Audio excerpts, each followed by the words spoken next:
Hi friends, how are you all? Welcome to my channel Padmavati Art Food and Life. இன்னைக்கு போகி பண்டிகை திருநாள். அனைவருக்கும் இனிய போகி பண்டிகை நல்வாழ்த்துக்கள். இன்னைக்கு போகி பண்டிகைக்கு ஸ்பெஷல் புரன்போலி, வடை, வெண்பொங்கல், பால், தயிர், பழம் இதெல்லாம் தான் பெருமாளுக்கு நைவேத்தியம் பண்ணியிருக்கேன். இன்றைக்கி இந்த புரன்போலி எப்படி பண்ணுறதுங்கிறது தான் இந்த வீடியோவில் ரெசிபி போட்டிருக்கேன். ஃபுல்லாக வீடியோ பாருங்கள். Please subscribe my channel. Please share with your friends. Thank you. இன்னைக்கு போகி பண்டிகைக்கு போலி பண்ணுவோம். போலி வடை இது ரொம்ப ரொம்ப இம்பார்ட்டண்ட்டு. போகி பண்டிகைக்கு வெண்பொங்கல், போலி, வடை, கடலைப்பருப்பு போட்டு போலி பண்ணுவோம். கடலைப்பருப்பும் தேங்காவும் போட்டு. இந்த பக்கம் எங்கள் பாம்பே சைட்லலாம் புரன்போலின்னு சொல்லுவாங்க. நம்ம ஊரில் போலின்னு சொல்லுவோம். அந்த மாதிரி பாருங்கள். நான் அந்த கடலைப்பருப்பை என்ன பண்ணியிருக்கேன், நான் ஊற வச்சுருக்கேன். 2 மணி நேரம் ஊற வச்சுட்டேன். இப்போ நான் வந்து இதை கொஞ்சம் வெந்நீர் ஊற்றி குக்கரில் வேக வைக்க போகிறேன். அது குக்கரில் வேக வச்சதுக்கப்புறமா நம்ம அதை மிக்சியில் போட்டு அரைச்சி பூர்ண கிளறி நம்ம போலி தட்ட போகிறோம். இப்போ வந்து இந்த கடலைப்பருப்பை 2 hours ஊற வச்சுருக்கேன். நான் இதில் ஒரு 200 கிராம் கடலைப்பருப்பு எடுத்திருக்கேன். அதுக்கு நீங்கள் ஃப்ரெஷ் கோகோனட் போட்டுனாலும் ஒரு தேங்காய் ஒரு மூடி தேங்காய் போட்டுக்கலாம். இல்லைன்னா டெசிகேட்டட் கோகோனட் பவுடர் இருந்ததுன்னா அது ரொம்ப பெஸ்ட்டாக இருக்கும். ஏன்னா அது கொஞ்சம் வாசனையும் நல்லாயிருக்கும். ரொம்ப நாள் கிளற வேண்டாம். டெசிகேட்டட் கோகோனட் பவுடர் இருந்ததுன்னா போட்டுட்டிங்கனாக்க அது ரொம்ப நாள் கிளற தேவை இருக்காது. ஈஸியாக சீக்கிரமாக கிளறிடலாம். நான் வந்து டெசிகேட்டட் கோகோனட் பவுடர் தான் யூஸ் பண்ணுவேன். ஃப்ரெஷ் கோகோனட் போடணுன்னு அதனுடைய டேஸ்ட் வேறு மாதிரி ரொம்ப நல்லாயிருக்கும் அது. பட் கிளறது வந்து ரொம்ப நாள் அது கொஞ்சம் அந்த பால் இருக்கிறதுனால ரொம்ப நாள் கிளற வேண்டியிருக்கும். அது போட்டுருந்தாலும் நீங்கள் ஒரு மூடி போட்டுக்கலாம். டெசிகேட்டட் கோகோனட் பவுடர்னாக்க நீங்கள் அதுக்கு வந்து ஒரு 4 டேபிள் ஸ்பூன் போட்டுக்கலாம். நீங்கள் அப்படி தேங்காவே வேண்டாங்கிறவங்க கடலைப்பருப்பு மட்டும் போட்டு கூட போலி பண்ணுவாங்க. இந்த பக்கத்துலலாம் கடலைப்பருப்பு மட்டும்தான் போட்டு பண்ணுவாங்க. எங்கள் பாம்பே சைட்லலாம் பார்த்தீங்கன்னாக்க புரன்போலின்னு சொல்லுவாங்க. அது ஒன்லி கடலைப்பருப்பு மட்டும் பண்ணுவாங்க. நம்ம சைட்லலாம் நம்ம தேங்காவும் போடுவோம். ஸோ இப்போ நான் அந்த கடலைப்பருப்பை வேக வைக்க போகிறேன். வேக வச்சுட்டு நான் அப்புறமா உங்களுக்கு காமிக்கிறேன்.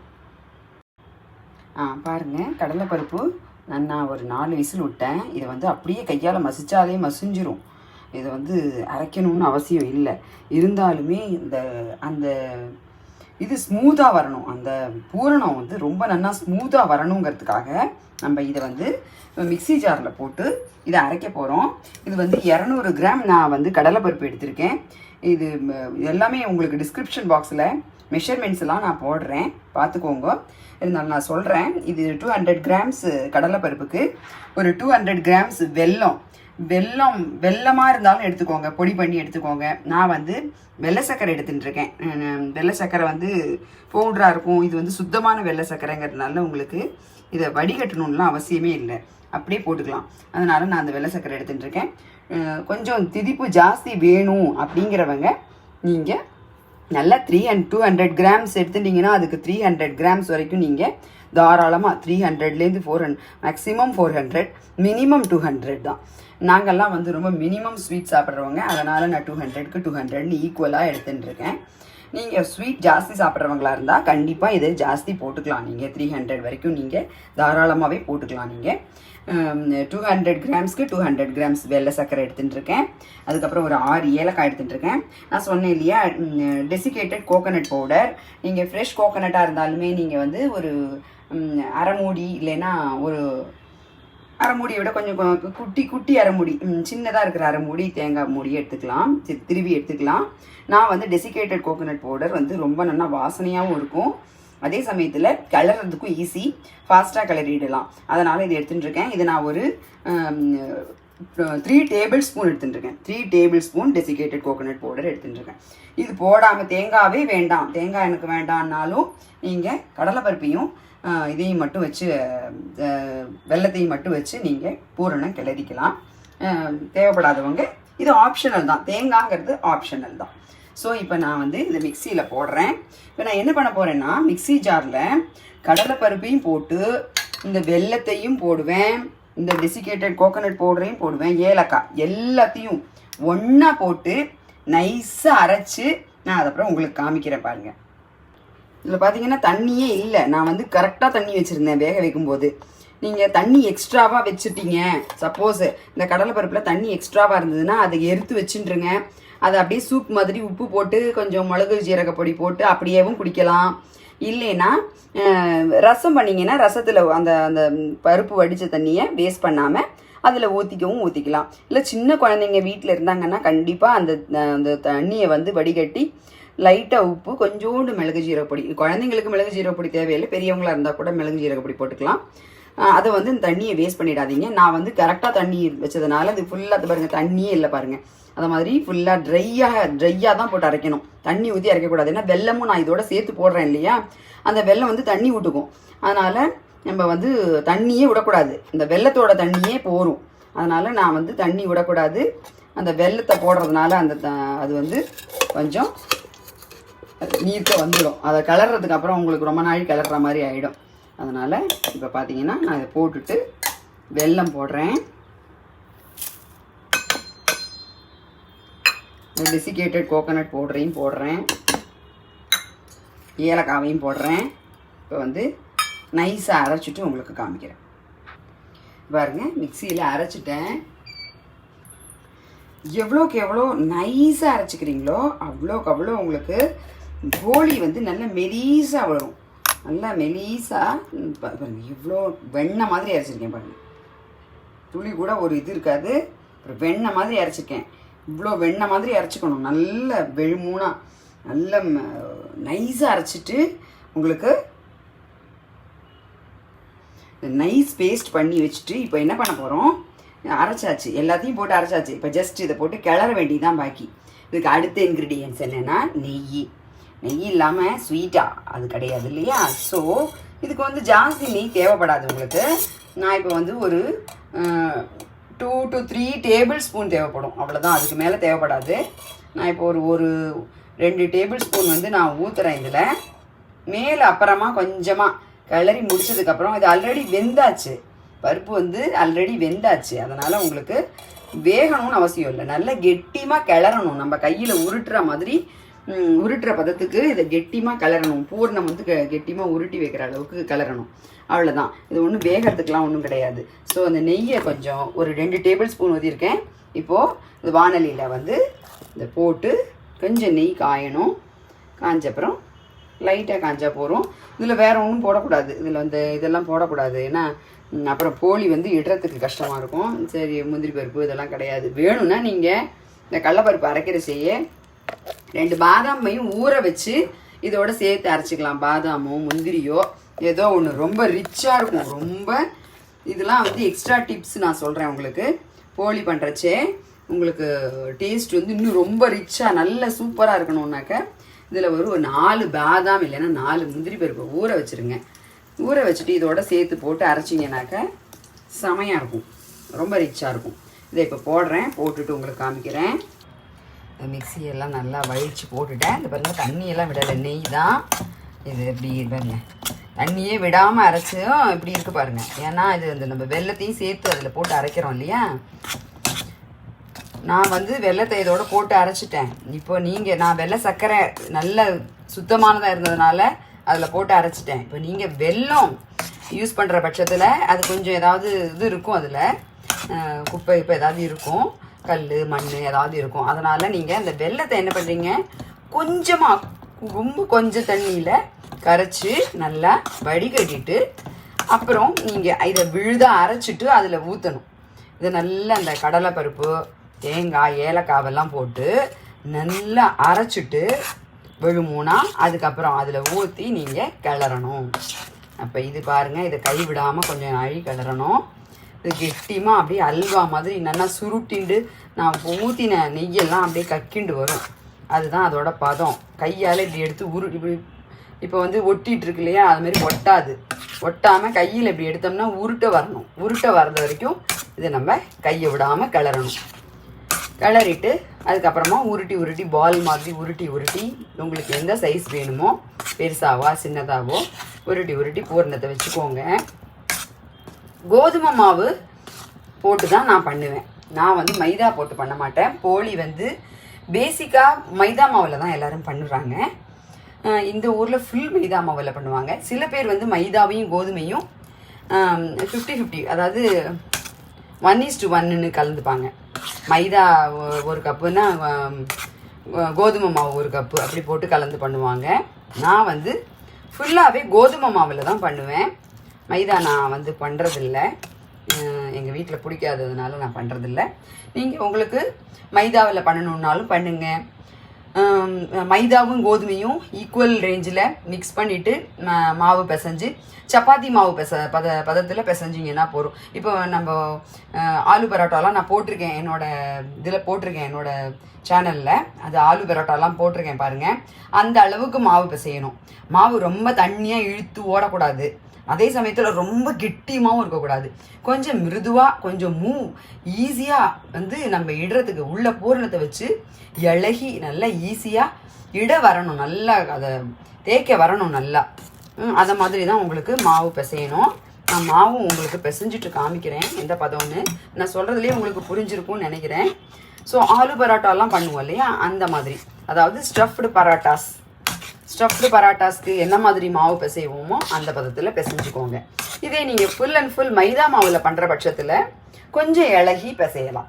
கொஞ்சம் வந்து ரொம்ப இல்லாமல் கொஞ்சம் இலக்கமாக பிசைஞ்சாக்க இழுத்து விடுறதுக்கு ரொம்ப அது இழுத்துன்னு வரும் நல்லா. மைதா மாவு பார்த்தீங்கன்னாக்க அது வந்து சாப்பிட்றதுக்கு வந்து நான் சொல்கிறேன் பெஸ்ட்டு கோதுமை மாவில் பண்ணுறது தான். ஸோ நீங்கள் கோதுமை மாவில் பண்ணிங்கன்னா ரொம்ப நல்லாயிருக்கும். இது ஃபுல்லாக கிளறி கெட்டிமானதுக்கப்புறம் உங்களுக்கு காமிக்கிறேன். இது மாதிரி இப்போது அது பாருங்கள் ஒட்டாமல் இப்படி வருது பாருங்கள் அழகாக. முன்னாடி எவ்வளோ கரண்டியில் ஒட்டியிருந்தது, இப்போ எவ்வளோ கம்மியாகிடுது பாருங்கள். இந்த மாதிரி ஒட்டாமல் வரணும். இதை வந்து இது இப்படி இருக்கேன்னு பார்க்க வேணாம், கொஞ்சம் ஆறணும். ஆறுனதுக்கப்புறம் தான் நம்ம வந்து போலி பண்ண முடியும். சூடாக வந்து உருட்ட முடியாது. ஸோ இப்போ நான் அடுப்பை ஆஃப் பண்ணிட்டேன். இதுதான் பதம். இது பார்த்தீங்கன்னா இப்படி வரும், இப்படி வருது பாருங்கள் அழகாக. உருட்டின்னு வருது பாருங்கள், வச்சா அப்படி விழணும், உருட்டின்னு வரணும். இதுதான் பதம். இப்போ இதை ஆஃப் பண்ணிட்டீங்கன்னா கொஞ்சம் நாழி வச்சிங்கன்னா ஒரு 5 மினிட்ஸ் இல்லைன்னா 3 மினிட்ஸ் 5 மினிட்ஸ் வச்சுட்டு அப்புறமா ஆறுனதுக்கப்புறம் எடுத்து உருண்டை பண்ணாக்க கெட்டிமாயிடும், செமையாக கெட்டிமாயிடும். இப்போ நான் லாஸ்ட்டாக ஃபைனல் டச்சுன்னு கொஞ்சோண்டு இது மேலே நான் துளியோண்டு நான் வந்து இப்போ 4 டேபிள் ஸ்பூன் நெய் யூஸ் பண்ணியிருக்கேன். உங்கள்கிட்ட சொன்னேன் 2 to 3ன்னு. இப்போ நான் வந்து இதுக்கு 4 டேபிள் ஸ்பூன் நெய் யூஸ் பண்ணியிருக்கேன். மேலே நெய்யை ஊற்றிட்டு கொஞ்சம் அப்படியே விட்டுறணும். கொஞ்சம் நாள் இது நல்லா ஆறணும். நல்லா கை பொறுக்கிற சூடு, அந்த மாதிரி நல்லா கை சூடு தாங்குற அளவுக்கு கை உருண்டை பிடிக்கணும் இல்லையா, அதுக்கு வந்து சூடாக பாருங்க இப்படி இப்படி உதிர்ந்து வருது பாருங்க. இதுதான் பதம். நல்லா அப்படி உதிர்ந்து வரும் மாவு. நல்லா உருண்டை பிடிக்கிற அளவுக்கு வந்துடுது. இதை சூடாக பிடிக்க முடியாது, அதனால ஆற விட்டுட்டு அதுக்கப்புறம் நம்ம போலி ஸ்டார்ட் பண்ணலாம். போலி மாவு பிசைஞ்சிட்டு உங்களுக்கு காமிக்கிறேன். அதுக்கப்புறம் இதையும் உங்களுக்கு உருட்டி காமிக்கிறேன். பூரணம் வந்து நான் வேறு ஒரு டப்பாவில் எடுத்து வச்சுட்டேன். பாருங்கள் எவ்வளோ கெட்டியமாக எடுத்துன்னு. இப்போ வந்து நமக்கு வேணுங்கிற சைஸ்க்கு நம்ம பெருசாக பண்ண போகிறோம்னா பெருசாக பண்ணிக்கலாம், சின்னதாக பண்ணணும்னா சின்னதாக இந்த மாதிரி பாருங்கள் உருட்டுற அளவுக்கு இருக்கணும். இந்த மாதிரி உருட்டி வச்சுட்டு இந்த மாதிரி ஒரு சைஸ் நீங்கள் உங்களுக்கு உங்கள் தோசைக்கல்லில் நீங்கள் எவ்வளோ பெருசு பண்ணுவீங்களோ அவ்வளோ பெருசுக்கு நீங்கள் எடுத்துக்கோங்க. இதை உருட்டி இது மாதிரி வச்சு நம்ம பூரணத்தை உள்ளே வச்சு நம்ம போலி இடலாம். இப்போ அதுக்கு மேல் மாவு தயார் பண்ணிக்கலாம். மேல் மாவு போலிக்கு பூரணம் ரெடி. பூரணம் எப்படி பண்ணுறதுன்னு சொல்லியாச்சு. இப்போ அதுக்கான மேல் மாவுக்கு என்னென்னா நான் ஒன்லி கோதுமை மாவு தான் யூஸ் பண்ணுறேன். நீங்கள் வேணும்னா 50-50 கோதுமை மாவு மைதா மாவு யூஸ் பண்ணிக்கலாம், இல்லை மைதா மாவு மட்டுமே யூஸ் பண்ணிக்கலாம், இல்லை கோதுமை மாவு மட்டுமே யூஸ் பண்ணிக்கலாம். நான் வந்து கோதுமை மாவு மட்டும் யூஸ் பண்ணிகிட்ருக்கேன். அதில் கோதுமை மாவில் நான் வந்து கலருக்காக நீங்கள் கேசரி பவுடர் வேணாலும் போடலாம், மஞ்சள் பொடி வேணாலும் போடலாம், இல்லை கலரே இல்லாமல் வெறுமை வேணாலும் பண்ணலாம். அது உங்களோட சாய்ஸ் தான், இது ஆப்ஷனல் தான். ஸோ நான் கொஞ்சோண்டு மஞ்சள் பொடி போட்டிருக்கேன், கொஞ்சம் அந்த மாவுக்காக உப்பு, மேல் மாவுக்கு வேணுங்கிற உப்பு போட்டிருக்கேன்.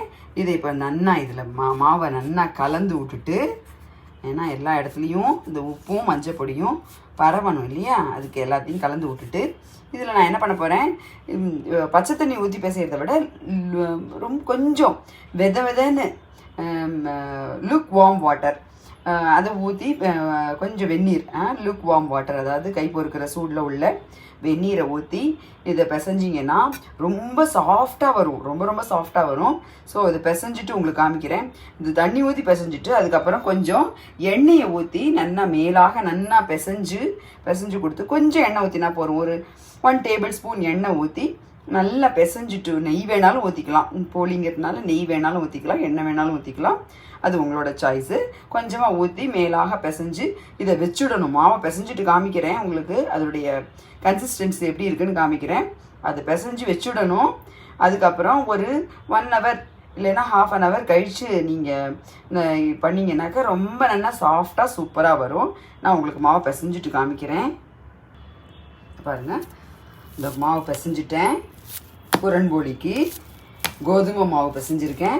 பாருங்கள், ரொம்ப தளர்வாகவும் இல்லை, ரொம்ப கெட்டியமாகவும் இருக்கக்கூடாது. ரொம்ப கெட்டியமாகிட்டால், ரொம்ப கெட்டியமாக மாவு பிசைஞ்சோன்னாக்கா அந்த ஓரம்லாம் விரிஞ்சுக்கும். அதனால் அது ரொம்ப கெட்டியமாகவும் இருக்கக்கூடாது. ரொம்ப தளர இருந்ததுனாக்கா அது இடவே வராது. பூரணம் பூரா வெளியில் வந்துடும், மாவை விட்டு பூரணம் பூரா வெளியில் வந்துடும். அதனால் இந்த மாவு பிசைகிற பதங்கிறது ரொம்ப ரொம்ப இம்பார்ட்டண்ட்டு.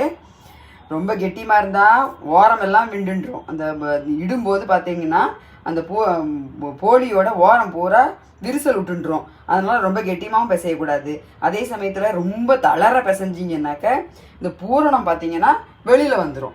பூரணம் வந்து மாவை விட்டு இதுக்கிண்டு வெளியில் வந்துடும், அதுவும் நல்லா இருக்காது. அதனால் இந்த மாவை பிசைகிறது பார்த்தீங்கன்னா இப்படி இருக்கணும். பாருங்கள், சாஃப்டாக எவ்வளோ சூப்பராக, கையிலையும் ஒட்டலை, தளர்வாகவும் இல்லை, ரொம்ப கெட்டியமாகவும் இல்லை. இந்த மாதிரி பதத்தில் பிசைஞ்சு ஒரு ½ அன் ஹவர் வைக்கலாம். வேணும்னா நீங்கள் வந்து 1 மணி நேரம் கூட வைக்கலாம், இல்லை காத்தால பிசைஞ்சிட்டு சாயங்காலம் பண்ணலாம். ரொம்ப நாள் வைக்காமல் ஒரு 2 ஹவர்ஸ் வரைக்கும் வெளியில் வைக்கலாம் தாராளமாக அந்த மாவை. 2 ஹவர்ஸ்க்கு மேலே மாவு மீந்து இருந்ததுன்னா ஃப்ரிட்ஜில் வச்சுருங்கோ. 2 ஹவர்ஸ்க்கு மேலே மாவு புளிச்சு போயிடும், வெளியில் வைக்கக்கூடாது. மினிமம் ½ அன் ஹவர் வச்சுட்டு நீங்கள் இந்த மாவை அதுக்கப்புறமா போலி பண்ணிங்கன்னாக்க ரொம்ப சாஃப்டாக ஃபஸ்ட் கிளாஸாக வரும். இதுதான் நான் இப்போ உங்களுக்கு இந்த உருட்டி வச்சுருக்கேன் இல்லையா, இது மாதிரி இதை விட கொஞ்சம் இந்த பங்கை விட கொஞ்சம் ஒரு சைஸ் ஜாஸ்தி இந்த மாவு பசைஞ்சு காமிக்கிறேன் பாருங்க. இவ்வளோ பெருசு இருக்கணும் இந்த உருண்டை சைஸு. இந்த மாவு பாருங்க, மாவு கொஞ்சம் பெரிய சைஸாக இருக்கணும். இந்த உருண்டையை விட மாவு வந்து பெருசாக இருக்கணும். இது பார்த்தீங்கன்னா இந்த சைஸ்க்கு மாவு வச்சுருக்கேன், இந்த சைஸ்க்கு உருண்டை வச்சுருக்கேன். இந்த பூரணத்தை விட மாவோட சைஸு கொஞ்சம் பெருசாக இருக்கணும். இது உள்ளே வச்சு இட்டுட்டு நான் உங்களுக்கு கல்லில் போட்டு காமிக்கிறேன். இப்படி வச்சு இது சின்னதாக சில்லு மாதிரி சின்னதாக இது இழுத்துன்ட்டு இப்படி நடுப்பற வச்சு இதை மூடி இந்த மாதிரி போலி பண்ணி வச்சுக்கணும். அடுப்பில் வந்து தோசைக்கல் போட்டிருக்கேன். கல் நல்லா காஞ்சதுக்கப்புறம் நெய் குத்தி தான் நம்ம வந்து போலி பண்ணணும். கல் நல்லா காயணும். கல் நல்லா காஞ்சாதான் நல்லா போலி வந்து சூப்பராக ஒப்பிண்டு நல்லா வரும். இந்த மாதிரி வச்சுக்கணும். இது வந்து ஓரத்துலலாம் வந்து எல்லா இடத்துலையும் பூரணம் வந்து நிரவி இருக்கணும். இல்லைன்னா ஓரம் மட்டும் கடிக்கும்போது மாவாக கடிபடும். அதனால் இந்த மாதிரி ஃபுல்லாக வரணும். பூரணம் வந்து எண்டு வரைக்கும் வரணும்.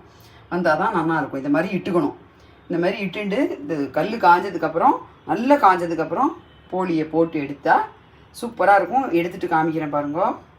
இந்த மாதிரி லைட்டாக மாவு தொட்டுண்டு பாருங்க. இந்த மாதிரி பெருசாக பாருங்க, ஓரம் வரைக்கும் நல்லா வந்துருக்கு பாருங்க. இந்த மாதிரி இருக்கணும் போலி. இப்போ நல்லா கல் வந்து செமையாக காஞ்செடுத்து புளியோண்டு நான் நெய் ஊற்றிக்கிறேன்.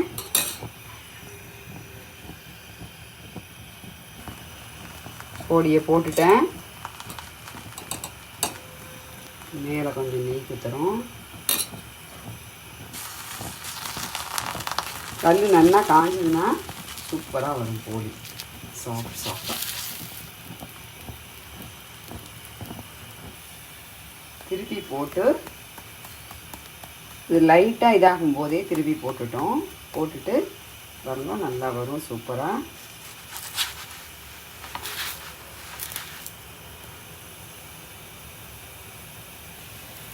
கொஞ்சம் எப்படி செமையாக ஒப்பின்னு வருது பாருங்க. நல்லா ஒப்பின்னு வருது பாருங்க. அது பார்த்தீங்களா, தெரியுதா? செமையாக ஒப்பின்னு வந்துடுச்சு. பொடி ரெடி. இப்போ அடுத்த போலி போட்டிருக்கேன். இப்போ பாருங்கள், ஒரு போலி ரெடி. செம்ம சாஃப்டாக இருக்குது. தொட்டு பார்த்தீங்கன்னாலே தெரியும். செம்மையாக சாஃப்டாக இருக்குது. செம்ம சாஃப்டாக போலி ரெடி. இது பாருங்க எப்படி ஒப்பின்னு வருது பாருங்க.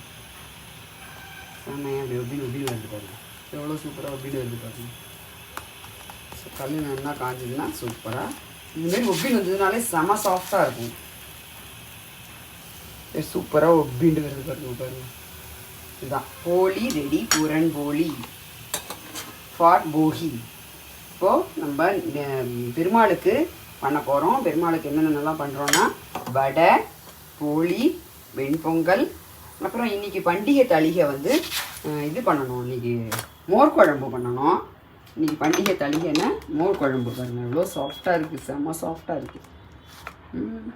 தட்டு ஃபுல்லாக செம்ம சாஃப்டாக ஃபஸ்ட் கிளாஸாக வந்திருக்கு. இப்போ இது மேலே நம்ம பெருமாளுக்கு பண்ண போகிறோம் இல்லையா, அதனால் அது மேலே கொஞ்சம் நெய் சாதிச்சு தான், நெய் விட்டு தான் நம்ம எந்த ஒரு பதார்த்த மேலேயும் நெய் சேர்த்து தான் பெருமாளுக்கு பண்ணணும். பெருமாளுக்கு நெய்வேத்தியம் வைக்கணும்.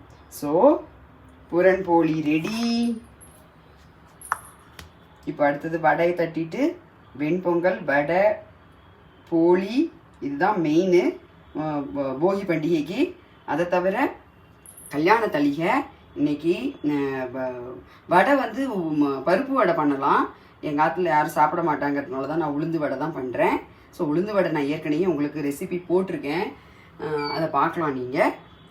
அப்புறம் தளிகை வந்து மோர் குழம்பு, ஒரு கூட்டு, ஒரு காய், ஒரு ரசம், இதுதான் வந்து தளிகை. மோர் குழம்போட ரெசிபி நான் அடுத்த வீடியோவில் போடுறேன். ஆல்ரெடி இந்த வீடியோ ரொம்ப லென்த்தி ஆகிடுறதுனால நான் நெக்ஸ்ட் வீடியோவில் போடுறேன்.